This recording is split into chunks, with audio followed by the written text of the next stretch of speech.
So just came across this message here that I'm going to, elaborate as best as I could on it. And it's really important. So, we live in a world where our happiness makes people angry and our problems give people joy. Uh, Pray for this generation. Yes. I always feel it's important to, pray for others always, not only for yourself or your loved ones, but just people in general, right? Because you just never necessarily know what spirits that they may be fighting.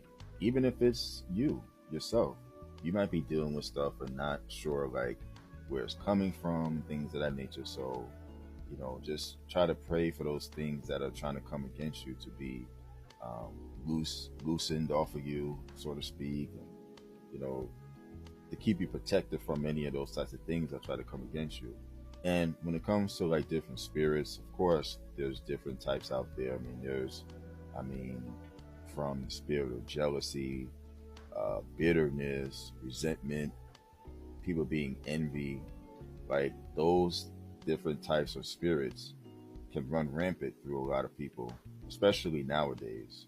And the sad part about it is that most don't even realize how spiritual the world really is. So, as a result, they don't necessarily even know that they've opened that door or doors for, certain spirits to enter into their mind, to enter into their body, and enter into their soul. So instead of like ridding themselves or yourself of these spirits, they or you might allow those spirits to fill you with, you know, hatred, enviness, angriness, all of that stuff.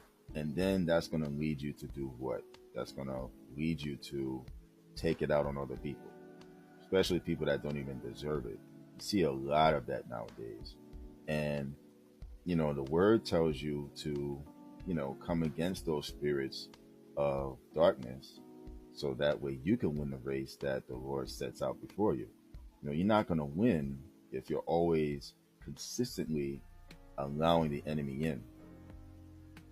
So shut those doors that you have open in your life, and just start fighting for your soul. Because at the end of the day, your life depends on it. It literally depends on it. That's why we just got to continue to stay prayed up, um, for those attacks, those words, whatever it is that tries to come against you. Those different spirits, like I said before, like of jealousy, bitterness, resentment, enviness, angriness, that just runs rampant, especially nowadays. So